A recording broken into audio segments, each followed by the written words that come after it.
Her wedding night changed everything. The billionaire was not ready for the truth. Hello, everyone.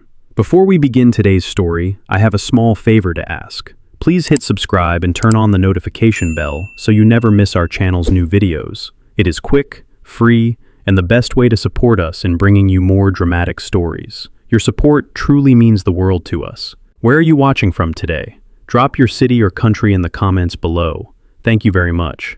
Now, let us go back to our main character. She stands alone at the edge of a grand hotel suite, the kind with floor-to-ceiling windows and a city view that looks like it belongs on a postcard. Outside, traffic glides along like a river of light. Inside, the room is silent. Too silent. The air feels heavy, as if the walls themselves are waiting.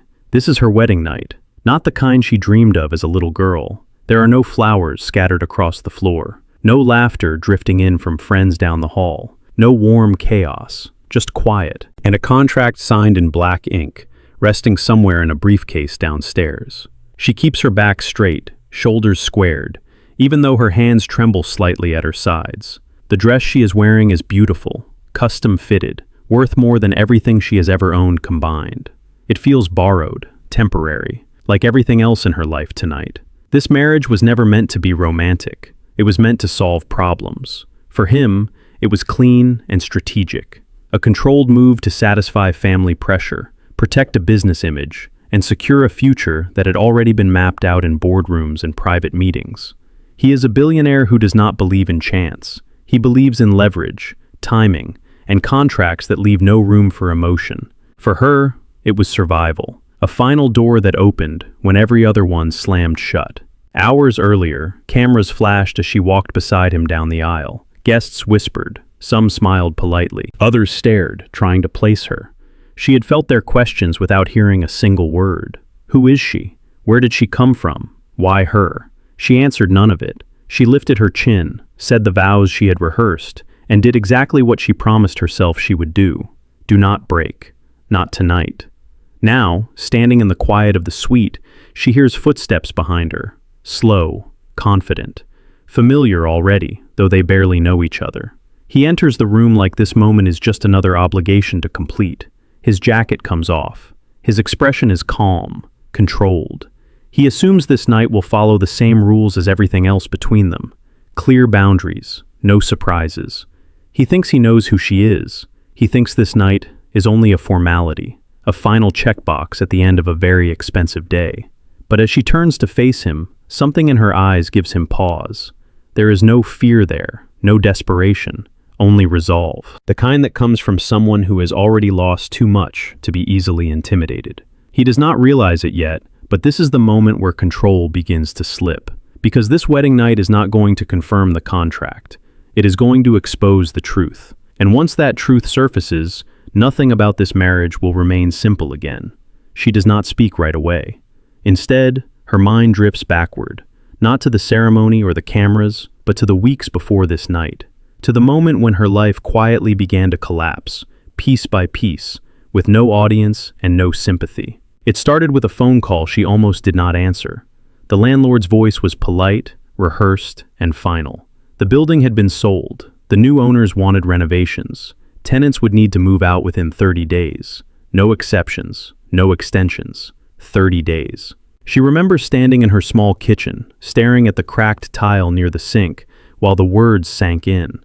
That apartment was not much, but it was home. It was the last stable thing she had left. Losing it felt like losing the ground beneath her feet. She told herself she would figure it out. She always did. But then came the hospital bills. Her mother's condition had worsened faster than expected. The insurance covered part of it, but not enough. Every visit added another number to a growing list she tried not to look at too closely. She worked longer hours. She skipped meals. She smiled through exhaustion. Still, the math never worked. Debt has a way of shrinking the world. Every choice became smaller, every option narrower. When she first heard the word marriage in that private meeting room weeks ago, she almost laughed. It sounded absurd, unreal, like something out of a headline she would scroll past and forget. He had sat across from her, composed and distant, as if he were discussing a merger instead of a life-altering proposal. His tone was calm, professional. He explained everything clearly, efficiently, leaving no room for confusion. This was not about love. This was not even about companionship. It was about structure, a public image to maintain, family pressure to silence, a future to secure on his terms. In return, he offered financial stability, complete and immediate, enough to erase her debts, enough to protect her mother, enough to ensure she would never again have to choose between dignity and survival. She remembers gripping the edge of the table as he spoke, forcing herself to breathe evenly. Every instinct told her to stand up and walk away, to refuse on principle alone. But principles do not pay hospital bills. Pride does not keep the lights on. She asked him for one night to think. That night, she sat beside her mother's bed, listening to the soft rhythm of the heart monitor. She watched the rise and fall of a chest that had once been strong enough to lift her into the air when she was a child. She realized something then that scared her more than the proposal itself. She was running out of time. By morning, the decision had already been made. She returned to him with her answer steady, even if her hands were not. She agreed to the terms. She signed the contract. She told herself she was strong enough to separate emotion from obligation. This was not selling herself, she insisted. This was choosing responsibility. Now, standing in the hotel suite on her wedding night, she understands the true cost of that choice.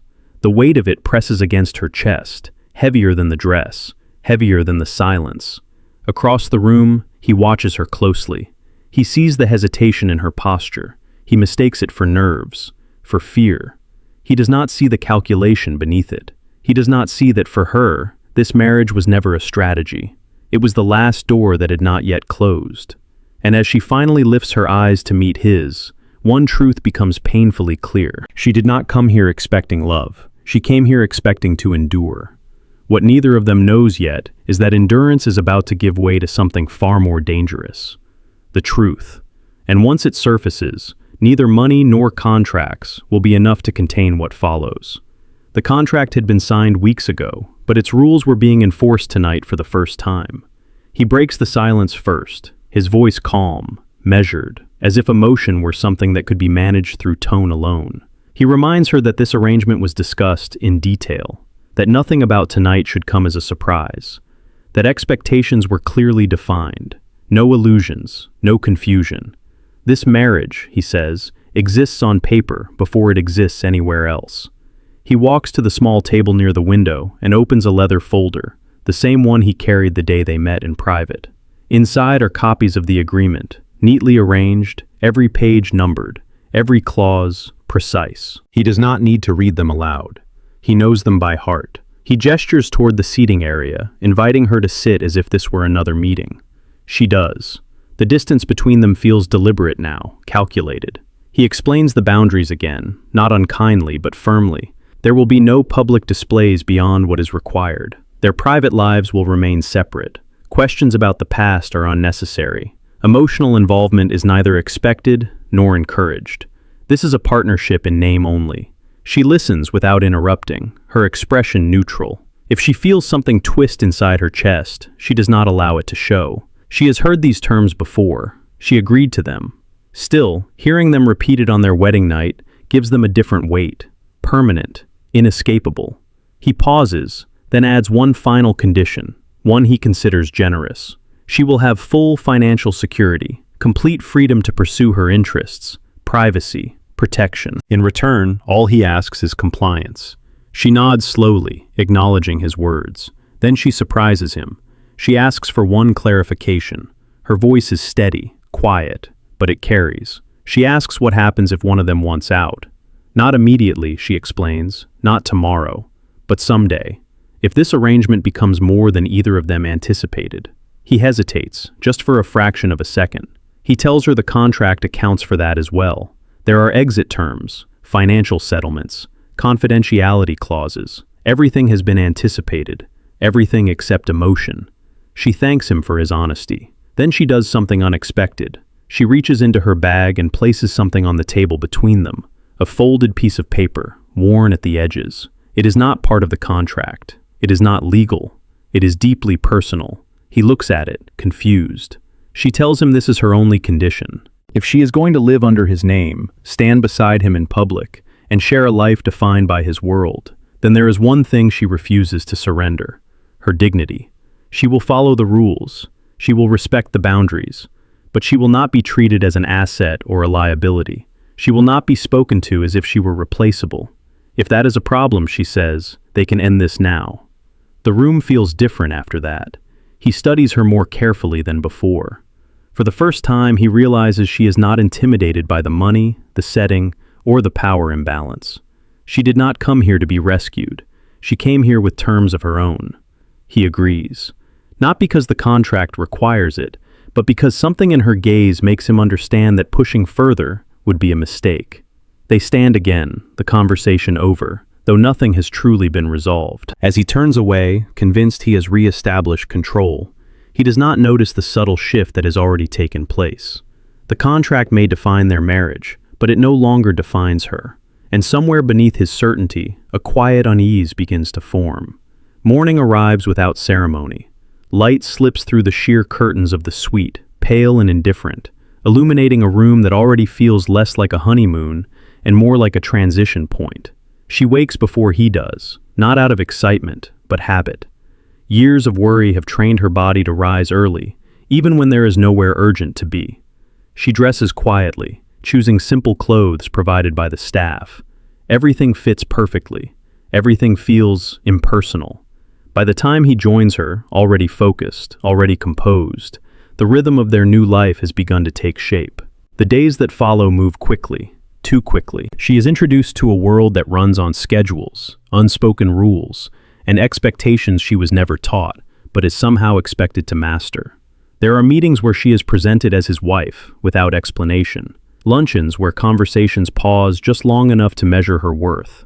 Private fittings where stylists speak around her instead of to her. She learns when to smile, when to stay silent, when to stand half a step behind him, and when to move forward. At first, everything feels like performance. She memorizes names. She studies etiquette guides late at night. She practices walking in heels until her feet ache, not because she enjoys it, but because she refuses to appear ungrateful.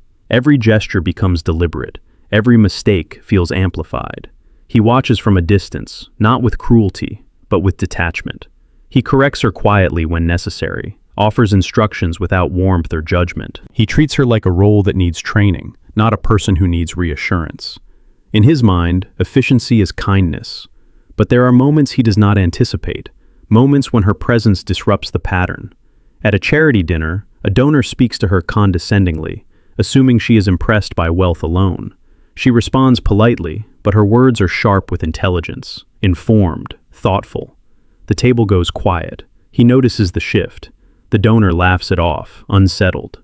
Later, during a board-hosted reception, a server spills wine near her chair and freezes in panic. Without hesitation, she stands, reassures him, helps clean the mess. No spectacle, no complaint. The staff notices, so does he. These are small things, insignificant on paper, but they accumulate. At home, the silences between them change. They no longer feel empty, they feel observant. He begins to notice how she reads financial headlines out of curiosity, not ambition. How she never asks for more than what was promised. How she thanks every employee by name once she learns it. She does not try to impress him. She simply exists. And that unsettles him more than defiance ever could. One evening, after a long day of events, they share the same space without speaking. She removes her shoes, rubs her tired feet, and exhales without apology. It is the most honest moment he has seen from her yet. He realizes then that she is not pretending anymore. She is adapting. The world he built to be impenetrable is not rejecting her. It is adjusting around her. He tells himself this means nothing, that familiarity does not equal attachment, that respect does not equal affection. But when he catches himself anticipating her presence at the next event, when he notices her absence before he notices the room, something shifts. The contract did not prepare him for this phase, the phase where control remains intact, but certainty does not. And as she settles deeper into a life she never wanted but chose anyway, he begins to understand that transformation does not always arrive loudly. Sometimes it arrives quietly, and once it does, it is impossible to ignore. The wedding had been designed to be flawless. Every detail had been planned weeks in advance by people who specialized in appearances. The venue was historic. The guest list was precise. The music, the lighting, the timing of each moment had been rehearsed until nothing felt accidental. From the outside, it looked like a celebration of power and unity. From the inside, it felt like a performance with no room for error. She stands beside him as guests gather, her posture composed, her expression calm. The dress fits her perfectly, tailored to impress, but she wears it without illusion. She understands what this moment is meant to accomplish. She understands her role. To be present, to be agreeable, to be impressive enough to silence questions. As they move through the reception, conversations blur together. Congratulations, admiration, curiosity disguised as politeness. She answers when spoken to, smiles when expected, listens more than she talks. She feels eyes follow her, weighing her, measuring whether she belongs in this world. He notices everything. He notices how she never oversteps, how she never clings to him for reassurance, how she handles each interaction with quiet confidence, even when she is clearly out of place. He expected nerves. He expected hesitation. He did not expect poise. During the ceremony itself, when they stand before witnesses and exchange vows written by attorneys rather than hearts, her voice does not shake. She speaks clearly, evenly, as if she has already accepted the gravity of what she is agreeing to. For a brief moment, as their eyes meet, something passes between them. Not romance, recognition. Afterward, the reception unfolds exactly as planned. Speeches are made. Glasses are raised. Applause fills the room on cue. The world applauds a union it believes it understands. But beneath the polished surface, tension builds. It begins with a comment. A well-dressed relative leans too close and remarks on her good fortune, implying she should be grateful for the opportunity she has been given. The words are wrapped in a smile, but the meaning is sharp. She responds calmly, respectfully. She thanks him and reminds him that opportunity does not negate effort, that she did not arrive here by accident. The exchange is brief, but it draws attention. He watches from across the room, surprised by the firmness in her tone. She does not raise her voice. She does not seek his protection. She handles it herself. Later, a business associate asks her about her background in a way that feels less curious and more evaluative. She answers honestly, without embellishment or apology. The man laughs awkwardly, unsure how to categorize her. Each moment chips away at assumptions. By the time the evening draws to a close, the atmosphere has shifted. People are no longer questioning her presence. They are reconsidering it. As they leave the reception together, cameras flash one last time. She maintains her composure until the doors close behind them. Inside the quiet of the car, she exhales slowly. The performance is over. He glances at her, studying the reflection of city lights across her face. He expected relief. Instead, he sees exhaustion layered with resolve. For the first time, it occurs to him that this day may have cost her more than it cost him. The contract did not account for public scrutiny. It did not account for judgment disguised as celebration. It did not account for the strength required to stand alone in a room full of people who assumed she was temporary. As the car pulls away, he realizes something he had not considered before. She did not just marry into his world. She survived her first test within it, and the night ahead, quiet and unobserved, is about to reveal far more than the ceremony ever could. The door to the suite closes softly behind them, sealing off the last traces of applause and music. The silence returns, thicker than before, no longer ceremonial, but private. This is the first moment since the wedding began that feels unscripted. She moves slowly, deliberately, as if the weight of the day has finally settled into her bones. She places her clutch on the table, loosens her shoulders, and takes a steady breath. The polished composure she wore in public does not disappear, but it softens. He watches her from across the room. This space was chosen for discretion, for control. It was meant to contain nothing unexpected. Yet something about her presence tonight unsettles that assumption. She does not rush to fill the silence. She does not wait for instruction. She turns to face him. This is the wedding night everyone assumes will follow a predictable path. It does not.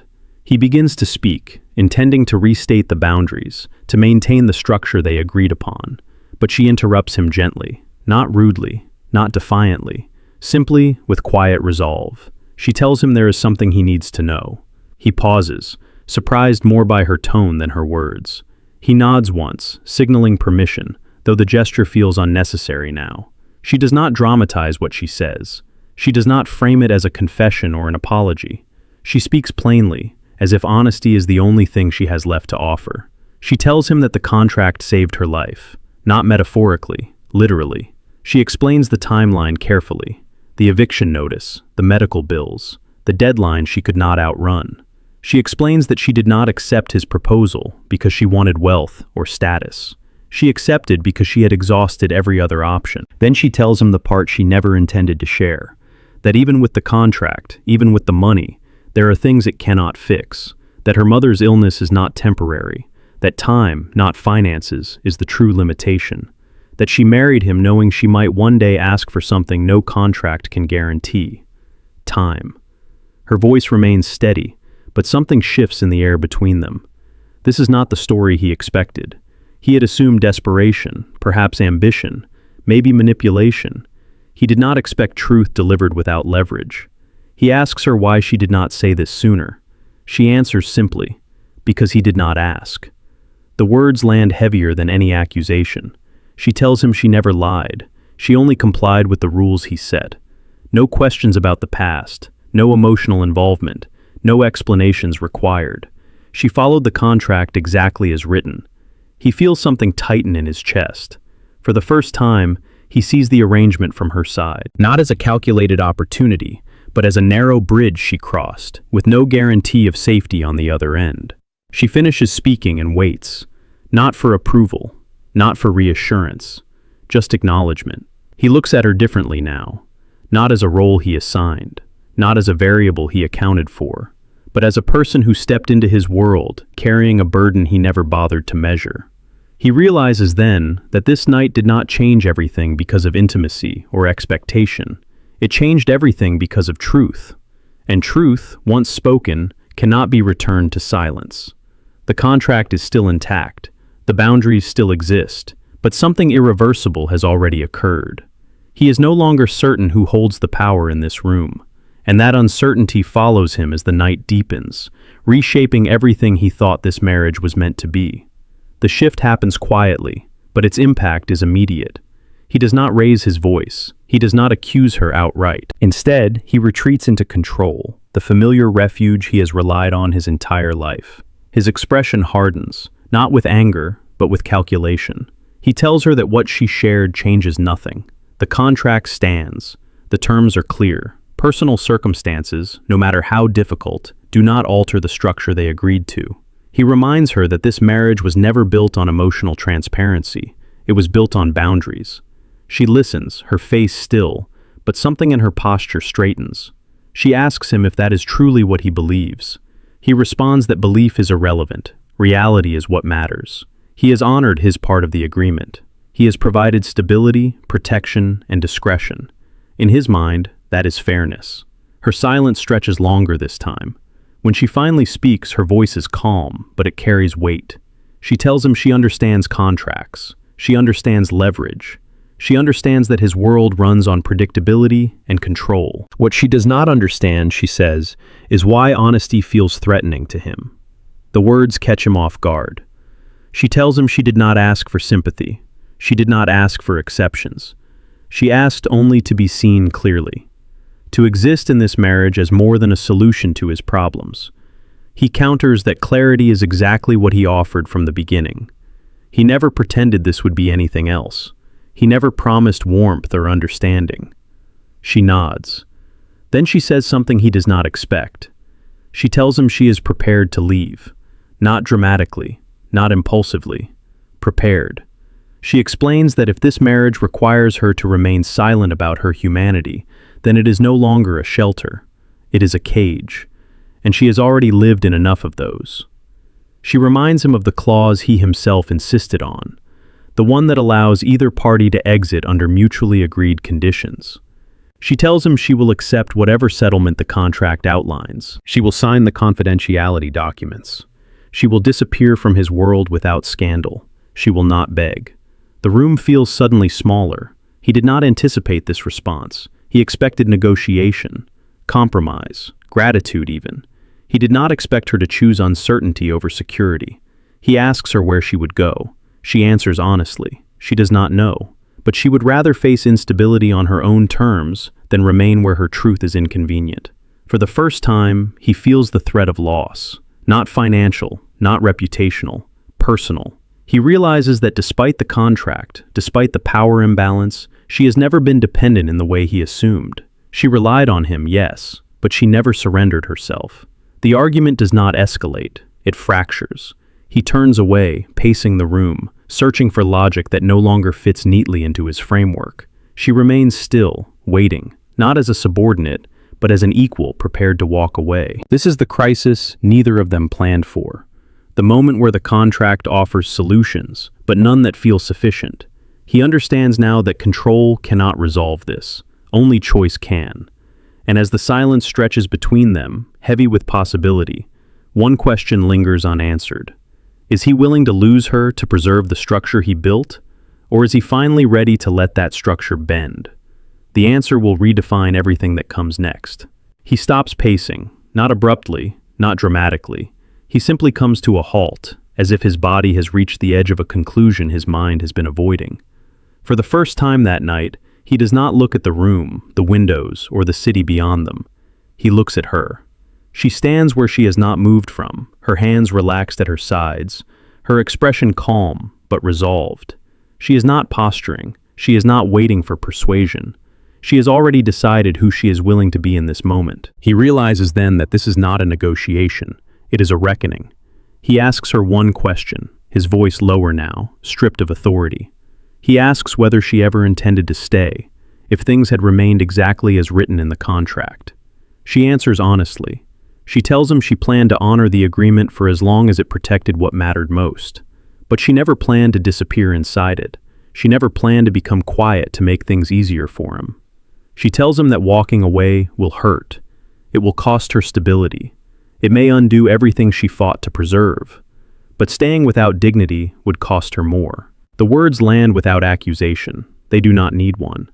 He exhales slowly, a sound that feels unfamiliar in its vulnerability.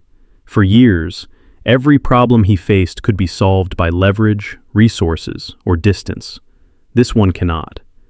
He moves toward the table where the leather folder rests. The contract lies inside, unchanged, unbroken, still offering certainty if he chooses it. Instead of opening it, he closes the folder. The sound is soft, but decisive. He tells her he does not want her to leave. Not because the contract requires her presence, not because it would look bad if she walked away, but because the thought of losing her feels wrong in a way he cannot justify with logic. He admits something he has never said aloud before. He has built his life on control because control kept him safe. It kept things predictable, manageable. But tonight, control has failed him. He tells her that if she stays, it will not be under the same terms. There will be no silence demanded of her, no reduction of her truth to inconvenience, no expectation that she absorb discomfort quietly to preserve his structure. He tells her that from this point forward, she stays because she chooses to, and if she chooses to go, he will not stop her. The power shifts fully now, not because he grants it, but because he releases it. She studies him carefully, searching for conditions hidden behind his words. She finds none, only uncertainty, only risk. She asks him what changes exactly. He answers without hesitation. Everything. They will rewrite the rules together, not as strategist and solution, but as two people navigating something they did not plan for. There will be mistakes, there will be discomfort, there will be no guarantees, but there will be honesty. He holds out his hand, not as an offer of possession, but as an invitation. She does not take it immediately. She steps closer, closes the remaining distance between them, and looks him directly in the eyes. She tells him she is not promising love. She is not promising permanence. She is promising only this. If she stays, it will be real. He nods. That is enough. When she finally places her hand in his, the gesture feels heavier than any vow spoken earlier that day. This is not the grand moment the world would recognize. There are no witnesses, no applause. But this is where the marriage truly begins, not as a contract, but as a choice. Morning comes gently this time, not with urgency or tension, but with a quiet sense of continuity. Light fills the suite again, softer than before, touching the edges of furniture that now feel less imposing. The city outside is awake, moving forward as it always does, unaware that something fundamental has shifted behind these walls. She wakes first, as she always does, but today there is no immediate weight pressing on her chest, no calculation demanding her attention, just the steady awareness of where she is and why she chose to remain. He is awake too, not absorbed in his phone, not already preparing for the day. He is simply there, watching the light stretch across the room, thoughtful in a way she has not seen before. They do not speak right away. There is no need. The silence between them is no longer defensive, it is shared. Later that day, the world resumes its expectations. Messages arrive. Schedules reassert themselves. People continue to assume that nothing has changed beyond appearances. They are wrong. At the first public event they attend together after the wedding, something subtle but unmistakable is different. He does not guide her movements. He does not speak for her. When questions arise, he waits. When attention turns toward her, he does not intervene. And she does not retreat. She stands beside him, not behind him, not ahead of him, but with him. Her voice is calm, her presence assured. The room responds accordingly. Those who once measured her now listen. Those who underestimated her now reconsider. He watches this transformation not with possession, but with respect. Privately, changes unfold more slowly. There are conversations they never planned to have, about values, about boundaries, about fear and responsibility, and the cost of living behind walls built for protection. They do not resolve everything. They do not pretend this is easy, but they do not avoid it either. The contract still exists. It has not been destroyed or dramatized. It remains where it always was, a reminder of how this marriage began. What changes is its relevance. One evening, as they sit together in quiet comfort, she tells him something simple. She tells him she no longer feels like she is surviving. She feels present. The words stay with him. He realizes then that leadership, like love, is not proven by control. It is proven by what one is willing to risk in order to stand fully visible beside another person. Their marriage does not become a fairy tale. It becomes something stronger, honest, deliberate, chosen. And when the world looks at them, it still sees a billionaire and his wife, a union of status and influence. What it does not see is the truth beneath the surface, that this marriage was not saved by money, it was transformed by choice. Her wedding night did change everything, not because of what was taken, but because of what was finally given. Mutual respect, shared power, and a future neither of them planned for, but both are now willing to build, together.